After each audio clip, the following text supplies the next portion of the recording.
Hello வணக்கம். நம்ம என்ன பார்க்க போகிறோம், பெற்றோர் முதியோர் பராமரிப்பு மற்றும் நல்வாழ்வு சட்டம் குறித்து தான் பார்க்க போகிறோம். நமக்கு எல்லாத்துக்கும் தெரியும், இந்த மாதிரி வயதானவர்களுக்கு அவங்களுடைய பெற்ற பிள்ளைகள் ஜீவனாம்சம் கொடுக்கும், கடைசி காலத்தில் அவங்க சரிவர பராமரிக்கும் அப்படிங்கிறது நம்ம நிறைய செய்திகள் கேள்விப்பட்டு இருக்கோம். இதில் பெற்றோர் அப்படிங்கிறது யாரை குறிக்கும்?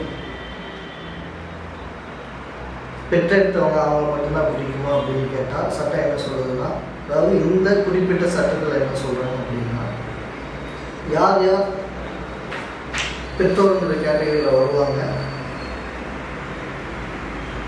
யாருக்கு அந்த ஜீவாம்சம் கொடுக்கணும், இந்த பெற்றோருங்கிறது யாருன்னு இதில் சொல்கிறாங்க. அந்த ஜீவாம்சம் பெறக்கூடிய தகுதி உள்ளவர்கள் யார் அந்த பெற்றோருங்கிற கேட்டகரியில் வராங்க அப்படின்னா,